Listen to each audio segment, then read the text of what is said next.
In a world where magic is measured by blood and loyalty is a currency too expensive to afford, Echo Fort is the last place you want to be, and yet the only place you must survive. From the first page, Caroline Peckham drags you into a story that refuses to let go. It is raw, unpredictable, and charged with a kind of energy that feels like a storm gathering strength. If you're looking for a story that will grip you by the throat and whisper dark secrets in your ear, Echo Fort and the Order of the Phoenix is the audiobook. Experience you've been waiting for? This isn't just a story, it's a war cry echoing through the shadows of a broken world. Echo Fort is more than a place. It is a prison, a battlefield, a memory wrapped in steel and sorrow. It's where the unwanted are sent, the outcasts, the rebels, the ones who refuse to bow. Among them is our protagonist, a girl born into a world that carved her future in stone. But she brings the hammer to shatter it. From the first breath of her journey, it is clear she's not the kind of heroine who waits for rescue. She's scarred, clever, and just dangerous enough to turn the tide of a war everyone else believes is already lost. Thrown into Echo Fort under the guise of a punishment, she quickly realizes this place holds more than just criminals. It's a boiling pit of secrets, rituals, and ancient power that seems to seep from the very walls. The Order of the Phoenix, the shadowy faction operating behind veils of fire and whispers, knows exactly why she was sent here, and they've been waiting. What they offer is not freedom but purpose, not safety but power. It's a game and everyone is a piece. But some pieces can become players, if they're bold enough to make the first move. Inside the fort, survival is an art form, and every inmate is an artist in their own twisted style. There's Calyx, the wild card who smiles like a wolf and carries his madness like armor. There's Rhea, the girl with eyes too old for her face who speaks in riddles and always seems 2 steps ahead. And then there's the Warden, not a man but a legend cloaked in silence and violence, whose presence changes the temperature of any room. These are not just characters. They are forces, and our heroine must learn to dance with each one or be devoured. The deeper she digs, the more the fort reveals its teeth.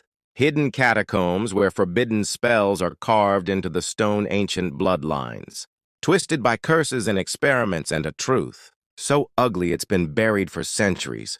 The Order of the Phoenix is not the noble rebellion their name suggests. They are fire incarnate, willing to burn the world to build a new one, and they see our heroine as the match to light the flame. But she's no pawn. As alliances shift and betrayals come dressed as blessings, she starts building her own plan. She doesn't want to burn the world, she wants to remake it on her own terms. And for that, she'll need to outplay everyone. She trains in secret, unlocking powers within her blood that defy everything the fort has known. Her magic is not elemental or clean, it's wild, primal, echoing the rage of gods long forgotten. It scares the Order, it excites them too. She walks a blade-thin line between asset and threat, and with every day, the line frays a little more. Outside the walls of Echo Fort, a kingdom crumbles. War wages not just in battlefields, but in hearts. The royal family has split the churches. Whisper of omens, and the people grow, hungry for hope. Rumors of the girl with phoenix blood spread like wildfire. Some say she's the chosen one, others say she's the harbinger of doom. She hears both and chooses neither. She will write her own legend, not follow one written in someone else's ink. As her power grows, so do the stakes. The Order of the Phoenix gives her a choice: join them, fully embrace their cause, and lead the uprising, or be erased before she becomes too strong to contain. But she has another plan. She uses them, learns from them, then turns their own games against them. With allies forged in blood and enemies made by every bold step, she becomes more than a prisoner. She becomes the storm they feared and the hope they didn't see coming. The final act of the book is a symphony of chaos and purpose. The fort becomes a war zone, factions collide, truth is laid bare, and the lines between friend and foe vanish. Our heroine faces the Warden in a moment that feels like the world holding its breath. But she doesn't fight him to win, she fights him to free. Free herself, free the others, free the truth from its cage.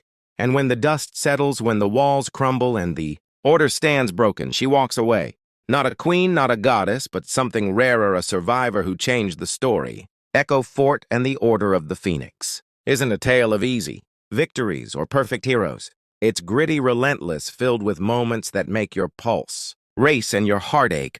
Caroline Peckham doesn't give you a clean fairy tale, she gives you a mirror to the mess of ambition, grief, power, and choice. Her world is brutal, but it's also beautiful in its honesty. The characters aren't lovable because they're perfect, but because they're real. Flawed, full of sharp edges and buried hopes. For audiobook listeners, this story hits harder than ink on paper. The voice acting breathes life into every emotion, every threat, every whispered promise of rebellion. You don't just listen, you live it. You feel the cold stone of Echo Fort. Under your feet, you hear the sparks crackle as magic awakens. You taste the desperation and fury and courage that pulses through every chapter.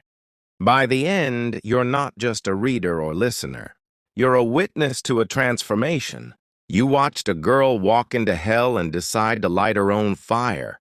You watched enemies become allies and dreams become weapons. And you'll want more. Because Echo Fort doesn't end, it begins a much bigger war, one that promises to consume not just kingdoms, but the soul of magic itself. In a world built on lies and maintained by fear, one girl found truth in her rage and purpose in her defiance. She didn't wait for a phoenix to rise, she became one. And that is a story worth hearing again and again. So press play and let the fire begin.